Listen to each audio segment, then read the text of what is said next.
우리 잘 수 있으면 같이 한 목소리로 읽겠습니다. 시작. 나는 그리스도 안에서 참말을 하고 거짓말을 하지 않습니다.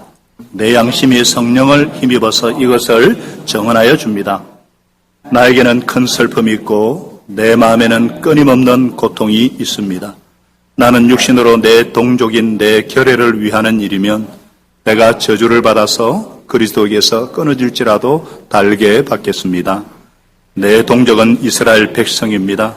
그들에게는 하나님의 자녀로서의 신분이 있고 하나님을 모시는 영광이 있고 하나님과 맺은 언약들이 있고 율법이 있고 예배가 있고 하나님의 약속들이 있습니다. 조상들은 그들의 조상이요 그리스도도 육신으로는 그들에게서 태어나셨습니다. 그는 만물 위에 계시며 영원토록 찬송을 받으실 하나님이십니다. 아멘. 그러나 하나님의 약속의 말씀이 패했다고는 할 수 없습니다. 이스라엘에게서 태어난 사람이라고 해서 다 이스라엘이 아니고 아브라함의 자손이라고 해서 다 그의 자녀가 아닙니다.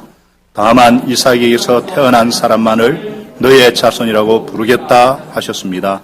이것은 곧 육신의 자녀가 하나님의 자녀가 되는 것이 아니라 약속의 자녀가 참 자손으로 여겨지는 것을 뜻합니다. 16절을 같이 읽겠습니다. 시작. 그러므로 그것은 사람의 의지나 노력에 달려있는 것이 아니라 하나님의 자비에 달려 있습니다. 아멘. 슬픔이, 고통이 감사가 되려면 이란 제목을 함께 말씀의 은혜를 나누고자 합니다. 어떤 분이 예수님을 뜨겁게 만나고 영접하게 되었습니다. 너무너무 기뻤어요. 너무 기뻐서 막 전도하고 그랬는데 열매가 많은 거예요. 십자가 부활의 복음을 막 전하기만 하면 눈물을 흘리면서 영혼들이 예수님을 영접하는 거예요. 그래서 막 주위에서 권하고 해서 신학교에 가서 안수를 받고 목회자가 되어서 목사가 되어서 목회도 하고 또 선교사로도 나가고 가는 곳마다 엄청난 열매가 있어요. 그런데 문제는 정작 자기 부모님이 안 믿는 거예요. 그치지 않는 고통. 저는 이분의 고통을 충분히 이해할 수 있습니다. 저도 믿지 않는 불신 가정에서 태어나서 제일 처음은 예수를 믿은 사람입니다. 하나님께서 부족한 저를 통해서 수많은 영혼 구원에 사용하셨습니다. 그런데 항상 마음에 걸리는 것이 있었는데 같은 혈육인 사랑하는 나의 어머니, 형제가 믿지 않는다는 사실이었습니다. 믿는 가족을 둔 사람들이 제일 부러웠습니다.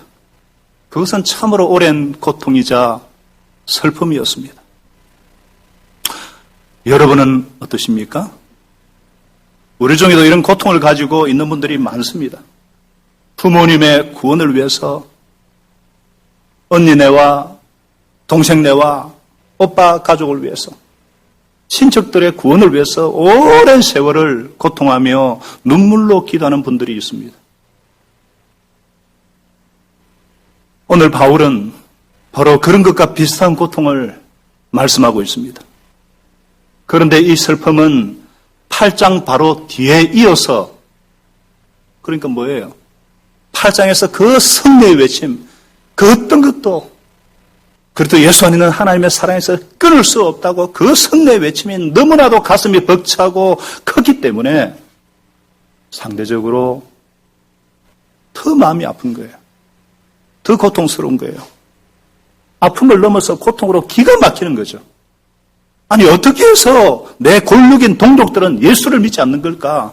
왜 복음을 받아들이지 않는 걸까? 왜 그럴까? 그들 그럴 것이요. 바울이 그 당시에 복음을 전했을 때 이방 사람들은 막 복음을 듣고 빠른 속도로 받아들였어요. 그런데 정작 하나님의 택한 백성 이스라엘은 소수를 제외하고는 복음을 거부했습니다. 복음은 갑자기 지어낸 얘기가 아니라 구약에서부터 예언되어 온 하나님의 완벽한 계획, 마스터 플랜인데 구약과 일치하는 것이라면 어떻게 이스라엘이 예수님을 안 믿을 수가 있나? 도저히 이해할 수 없는 한 가지 모순에 빠진 거예요. 이 모순이 존재하는 거예요. 만일 이스라엘이 안 믿어서 구원받지 못한다면 구약에서 주신 이스라엘을 향한 그 모든 축복의 약속들은 다 뭐가 되느냐? 무엇보다도 하나님께서 이스라엘을 통해서 메시아를 보내시겠다고 약속하셨는데 만일 예수가 그 메시아라면 어떻게 이스라엘 사람들이 그를 거부할 수가 있는가? 이런 질문이 생기지 않습니까? 그런데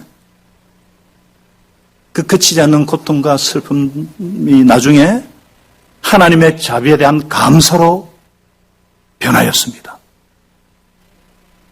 어떻게 이럴 수가 있을까? 어떻게 그럴 수가 있었을까?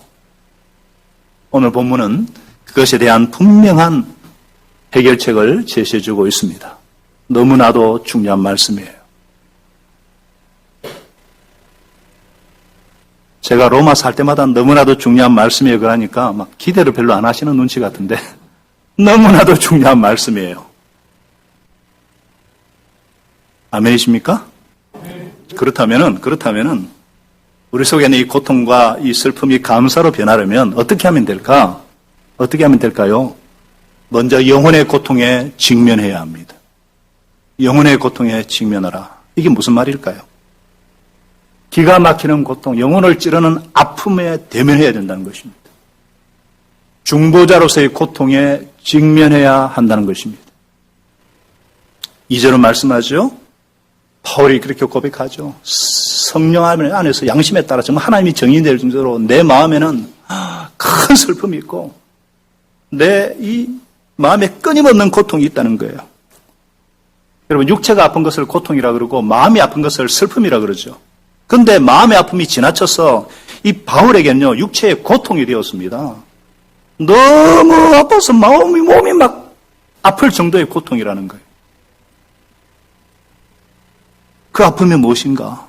바로 나의 형제, 곧 내 혈육, 내 결애가, 내 동포가 예수를 믿지 않는다는 것입니다. 이것은 바울에게는 큰 근심이 되었고 근심이 지나쳐서 마음에 거치지 않는 이 고통이 되어버렸습니다. 그래서 그는 이렇게 고백합니다. 나는 육신으로 내 동족인 내 결애를 위하는 일이라면 내가 저주를 받아서 그리스도에게 끊어질지라도 달게 받겠습니다. 여기서 말하는 저주는 원어로 아나데마, 지옥의 형벌을 말합니다. 엄부의 심판을 말하는 거예요. 그러니까 지금 하나님 앞에서 목숨을 걸고 구하는 거예요. 하나님 아버지, 내가 저주를 받아서 그리스도에게서 끊어질 리는 없겠지만 끊어진다 할지라도 그 정도의 간절한 마음으로 하나님께 간구하오니 내 형제 내 친족을 구원하여 주시옵소서. 그래서 이런 상황을 바꿀 수만 있다면 차라리 내가 하나님께 끊어지는 한이 있어도 그렇게 하고 싶다.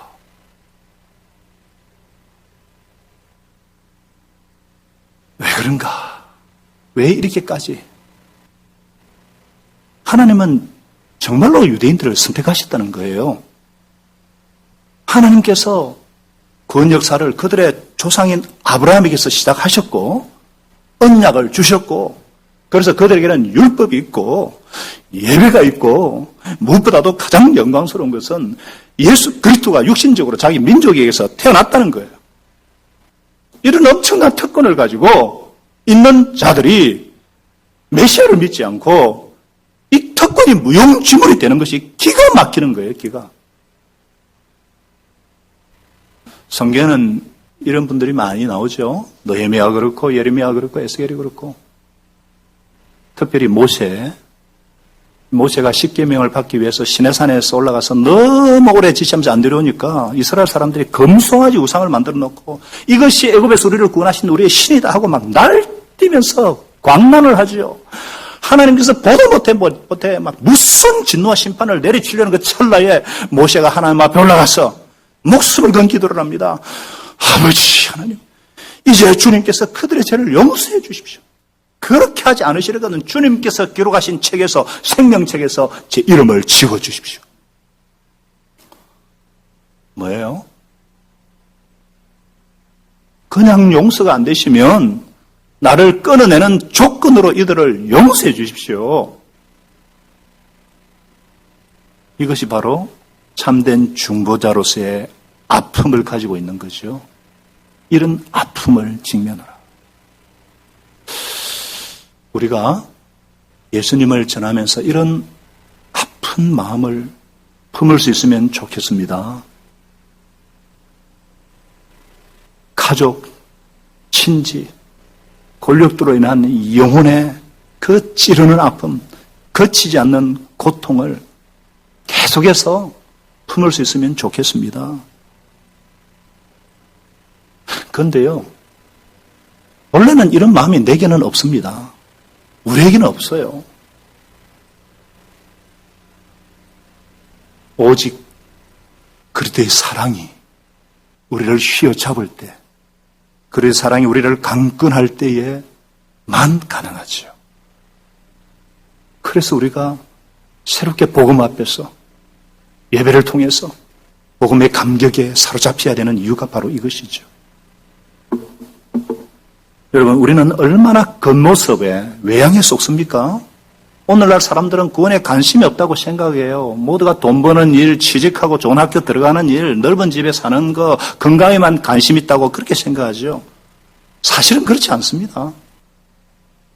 제가 많은 분들을 만나지 않습니까? 각양각층에.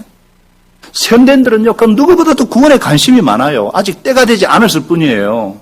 지금은 사는 게 바빠서 비록 무관심해 보이고 교회에 대한 실망 때문에, 그러나 언젠가 무슨 일이 생기면 예수님이 필요한 거예요. 왜냐? 그들의 깊은 내면에는 실존적인 두려움이 자리 잡고 있습니다. 죽음에 대한 공포가 있어요. 코로나 사태를 겪으면서 드러나지 않습니까?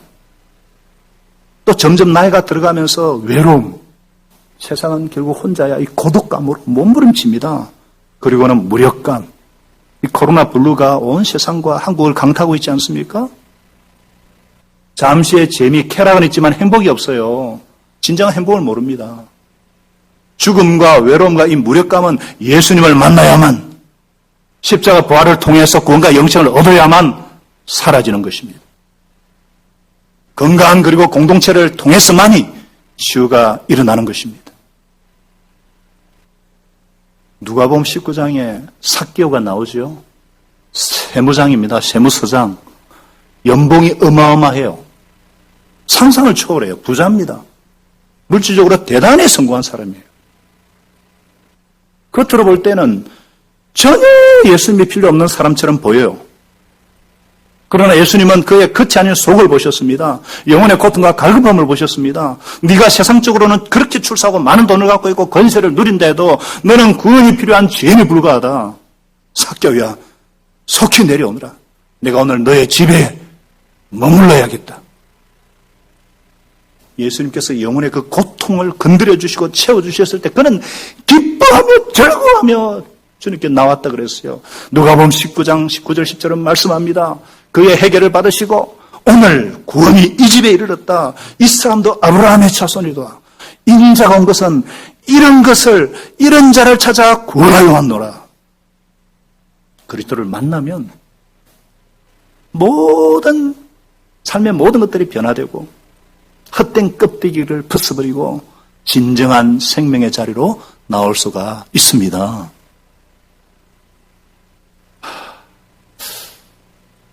참 그런 점에서 우리 교회는 그래도 영혼에 대한, 영혼권에 대한 아픔을 갖고 고통을 갖고 있는 분들이 참으로 많습니다. 어떻게 아는가? 예배를 제가 드리면서 은혜를 받을 때가 언제냐면은 이 VIP가 예수님을 영접하고 세례를 받을 때 누가 시키지 않은데 모두 와 하면서 박수를 쳐요. 이건 누가 시켜서 되는 것도 아닌데, 정말 우리가 하나님의 마음을 품고 있는 모양이다. 너무너무 기뻤어요. 목자부터 일반 성도까지 정말 믿지 않는 분들을 향한 그 마음, 골독 지체를 향한 그 고통, 참 감사해요. 근데 어떤 분들은 나는 영혼을 사랑하는 마음이 없다 그러는데 처음부터 그런 마음 갖고 있는 사람 아무도 없습니다. 불가능해요. 그럼 영혼의 갈급함은 어떻게 생기는가? 목장 식구들이요, 목자의 마음을 알아주고, 목자가 VIP를 섬기고자 할 때 같이 거들어주고, 나한테 와야 될 사랑이 뺏길까 싶어가지고 확 시기하지 마시고, 거들어주고, 그러다 예수 영접 모임에 간다 그러면 같이 기뻐해주고, 같이 영접 모임 끝나는 시간에 와서 축하해주고, 막, 상고마음에 격려해주고, 막 같이 수긍하면서, 그러면서 생깁니다. 왜? 열정과 사랑은 전염되는 것이기 때문에. 이렇게 영혼에 대한 상한 심정을 가지고 영혼의 마음을 아파하는 우리 미래로 가족들이 다 되시기를 바랍니다. 그렇다면 예수님의 사랑이 우리를 휘감기 위해서, 휘어잡기 위해서, 강건하기 위해서는 어떻게 하면 될까요? 시각을 바꾸셔야 합니다. 무슨 말이냐? 관점을 바꾸라는 거예요. 생각을 바꾸라는 거예요. 성도는, 예수 제자는 세상 사람들을 잃은 자, the lost, 잃은 자의 관점으로 봐야 합니다. 아무리 많은 권세와 지위와 돈이 있다 할지라도 그 사람은 예수 때의 십자가가 필요한 존재다. 아니, 예수 때의 영광스러운 십자가를 붙들지 않을 때 지옥의 자식이 될 수밖에 없다. 이런 시각으로 그 사람이 아닌 속 사람을 볼 수 있어야 됩니다. 바울은 어땠습니까? 바울은 어땠어요? 그는 세상의 모든 것을 소유한 아그리파 왕 앞에서도 그는 이렇게 외쳤습니다. 길거나 짧거나 간에 나는 임금님뿐만 아니라 이 자리에 내 말을 듣고 있는 모든 사람들이 내가 결박당한 외에는 나와 같이 되기를 하나님께 빕니다. 내가 정말로 원하는 것은 당신의 권세, 당신의 지위, 당신의 돈이 아니요. 내가 결박당한 모습 외에는 다 나와 같이 되기를 원합니다. 나와 같이 예수의 십자가가 역사하기를 원하고, 나와 같이 성령 충만하기를 원하고, 나와 같이 하나님의 부름받은 영광스러운 하나님의 백성이 되기를 원합니다. 얼마나 당당해요. 성도들은 이것이 성도의 고백이어야 됩니다. 이것만이 구원이요, 이것만이 생명이기 때문입니다. 그래서 바울은 내가 복음을 부끄러워하지 않으니 이 복음은 모든 믿는 자의 구원을 주는 하나님의 능력이 됨이라. 첫째는 유대인이기 또한 헬라인이로다.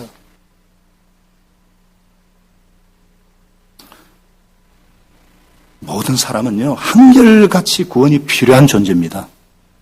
그냥 놔두면 멸망의 존재, 지옥노의 자식. 예수 때의 피 묻은 복음이 필요 없는 사람은 단 한 사람도 없습니다. 동의하시면 아멘? 아멘. 그렇기 때문에 이 복음이 구약에서부터 계시되어 온 하나님의 마스터 플랜이라면은 어떻게 하나님의 백성인 유대인들은 복음을 안 받아들일 수가 있는가? 이게 바울의 의문이었는데, 그러면은 그 모든 이스라엘 향한 하나님의 약속은 헛것이었나? 아니라는 거예요. 하나님에 대한 오해에서 비롯된 거라는 거예요. 그래서 6절은 말씀합니다. 그러나 하나님의 약속의 말씀은 폐했다고 할 수 없다. 이스라엘에서 태어난 사람이라고 해서 다 이스라엘 사람이 아니고 아브라함의 자손이라고 해서 다 그의 자녀가 아니라는 거예요. 하나님께서 복을 약속하신 것은 혈통에 따른 모든 이스라엘이 아니라 영적인 이스라엘이었다. 육신의 자녀가 하나님의 자녀가 되는 것이 아니라 하나님의 약속의 자녀가 참 자손이라는 것입니다. 할렐루야. 그러면서 하나님의 구원의 경륜에 대한 말씀을 갖고 해답을 얻죠. 12절은 말씀하죠. 하나님의 구원은 사람의 행위에 근거하는 것이 아니라 부르시는 하나님께 달려있다. 그리고 13절은 말씀하죠. 이것은 성경에 기록된 바 내가 야곱은 사랑하고 에서는 미워했다는 것과 같다. 사랑했다, 미워했다는 것은 하나님이 사랑했다, 미워했다는 것이 아니라 하나님께서 누군가를 선택했다, 선택하지 않았다는 히브리어 간용의 표현이에요. 그러니까 하나님은 처음부터 당신의 목적을 위해서 아브라함 가족을 택하셨고 그 택하신 가족 안에서도 계속 선택하시면서 구원 역사를 이루어 오셨다는 것입니다. 지금도 계속 누군가를 선택하고 계시다는 사실입니다. 그리고 선택받은 사람은 그 사람이 무슨 도덕적으로 무슨 자격이나 공로가 있어서 아니라 그것은 오직 하나님의 은혜, 하나님의 은혜라는 것입니다.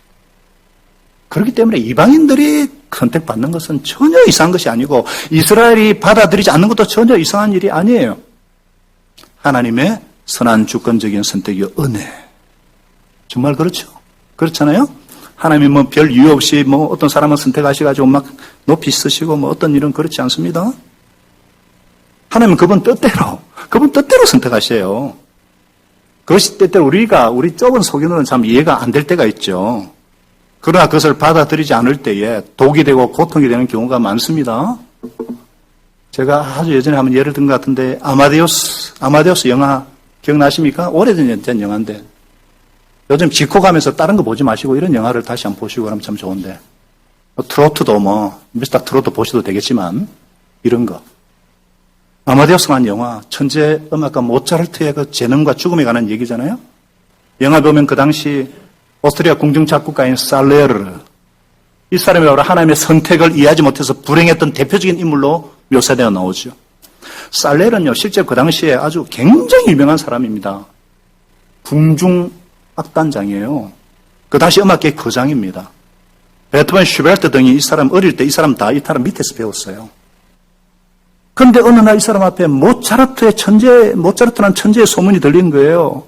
그래서 기대를 했었는데 그 앞에 나타난 모차르트라는 인물은 너무나 경박스러운, 하나님에 대한 경외의 마음도 전혀 없고 방탕하고 놀기 좋아하고 전혀 볼 것이 없는 그런 사람에게 자기가 결코 따라갈 수 없는 천재성이 있는 거예요.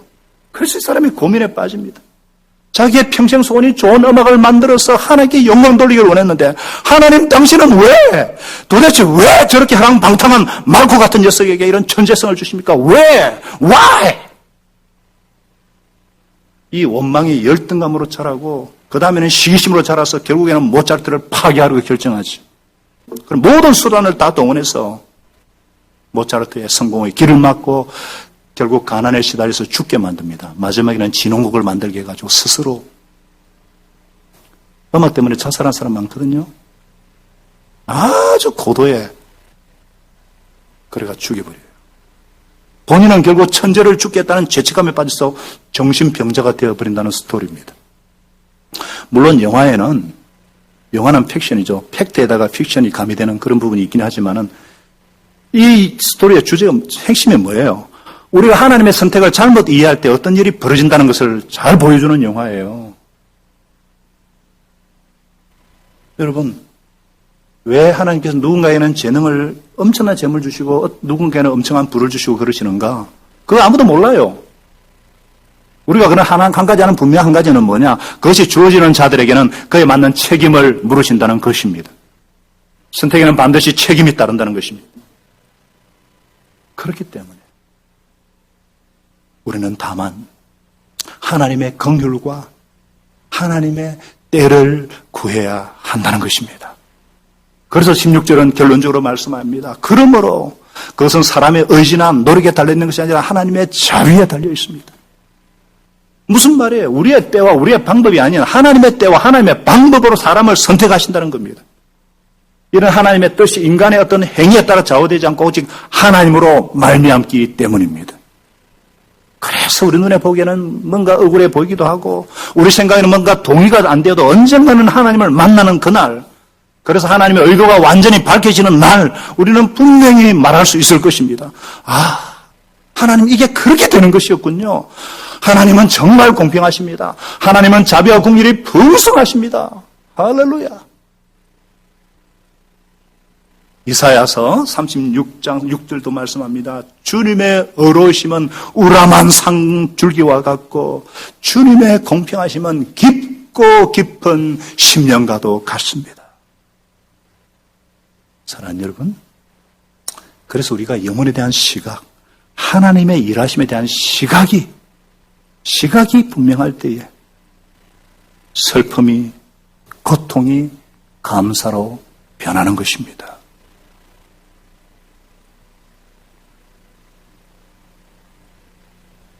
그렇기 때문에 우리가 하나님의 자녀로서 어떤 삶을 살아야 될까?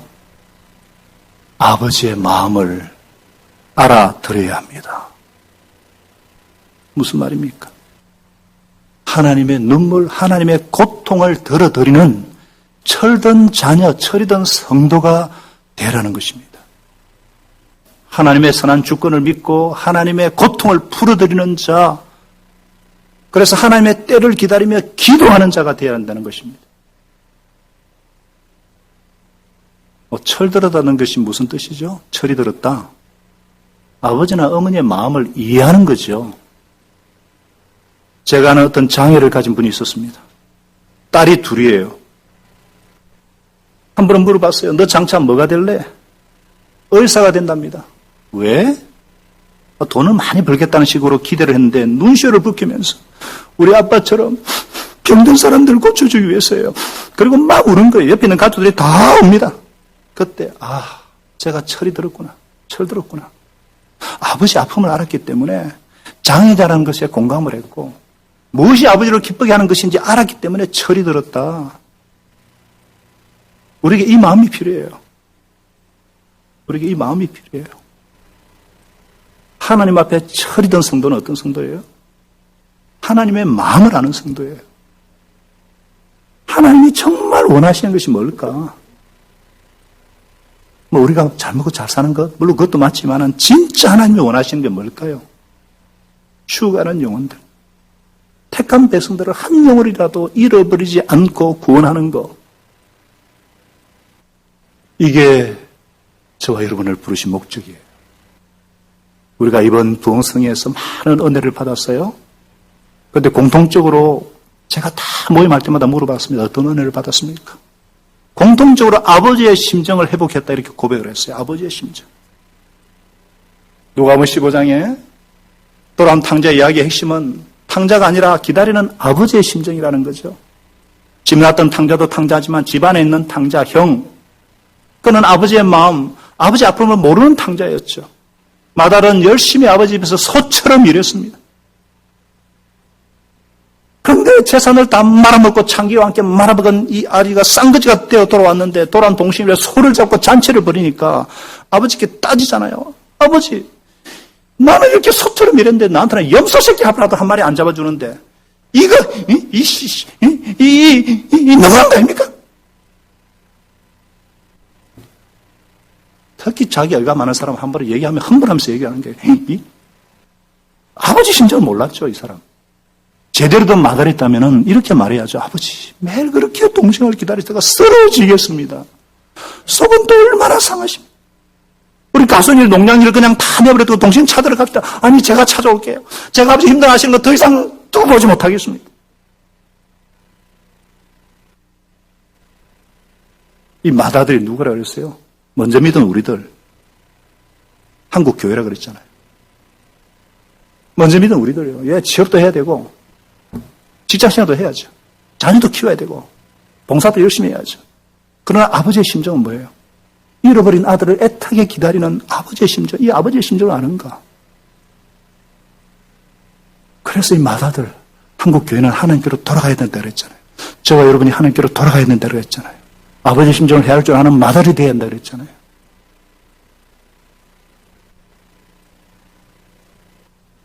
그래서 이 바울이 이런 아버지의 마음, 아픔을 가지고 어떻게 했습니까? 이스라엘을 위해서 바울은 기도하면서 어떻게 했어요? 사도행전 20장 31절에 보면요.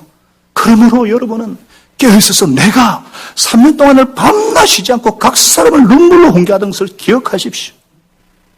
하나님을 말씀을 증거해도 순종하지 아니하고 그렇게 사랑으로 부르짖음에도 불구하고 회개하지 아니하고 세상의 길, 배신의 길로 빠지는 그 모습을 바라보고 눈물로 각 사람을 훈계하던 바울. 동족들의 구원을 위해서 기가 막히는 고통과 영혼을 찌르는 아픔으로 기도했던 바울. 서두에서 말씀드린 것처럼 제가 어머니의 구원을 위해서 할 수 있는 것이 없었어요. 그때는 이렇게 훈련받기 위해서 공동시작을 하면서 그래서 어머니 위해서 할 수 있는 게 없었어요. 하나님의 때와 하나님의 방법을 입고 어머니 영혼을 위해서 간절히 기도한 것밖에 없었어요. 하나님 아버지, 어머니와 가족들을 불쌍히 여기서 구원하여 주십시오. 그리고 하나님의 약속을 믿고 기도했습니다. 먼저 그의 나라를 구하라. 그러면 모든 것 다 하시리라. 먼저 하나님 나라를 구했어요. 주 예수를 믿어라. 그러면 너와 내 집이 구원받을 것이다. 이 말씀 믿고 기도했어요. 16년을 기도했어요. 하나님이 작은 기도 멸시지 않으시고 응답해 주셨습니다. 슬픔이 변하여 고통이 변하여 기쁨이 되었고 찬송이 되었습니다. 어떤 양은요, 어떤 영혼은요, 아무리 좋은 말로 달래고 설명해도 설득이 안 돼요. 기도도 많이 했습니다.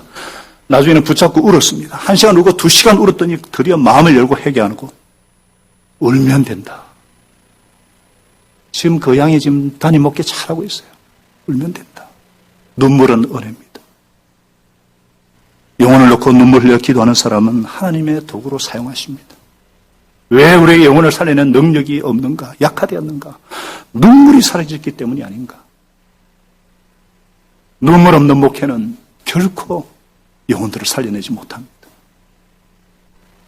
우리가 하나님의 말씀을 붙잡고 영혼들을 살리러 갈 때 이 통곡을 가지고 나가야 합니다. 눈물로 얼룩진 복음으로 나갈 때 비로소 그 영혼을 얻을 수가 있고 살릴 수가 있습니다. 왜 그런가? 예수님의 사역이 통곡의 사역이고 눈물의 사역이었어요. 이브리서 5장 7절에 심한 통곡과 눈물로 간구했다 그랬잖아요. 내가 너희를 구원하기 위해서 이 땅에 왔는데 왜 나를 믿지 않느냐? 예루살렘을 보고는 통곡했습니다. 십자가를 지고 못 박히러 가시면서 예루살렘의 딸들아 나를 위해 울지 말고 너희와 너희 자녀를 위해 울어라. 나사로 죽음을 보시고도 오셨고 해결치 않는 모습 보고 통곡하시면서 오시고 밤새도록 부르짖는 것이 예수님의 삶이셨어요. 우리가 다른 것보다도 예수님의 눈물과 통곡의 사역을 본받아야 합니다. 제가 이 예수님을 본받을 수 있도록 기도해 주시기 바랍니다. 교회가 눈물이 사라지고 통곡이 사라지니까 사랑이 사라졌어요. 한 영혼이 죽고 넘어지는 상황에 대해 아픔이 없어요. 한 영혼이 지옥의 자식이 되는 것을 보고도 정말로 가슴 찢고 나가는 애통한 마음이 없어요. 우리가 초심으로 돌아가야 합니다. 아버지의 마음을 알아드려야 합니다. 우리 시간에 아버지 당신의 마음이 있는 곳에 한번 찬양 드리겠습니다. 아버지 당신의 마음이 있는 곳에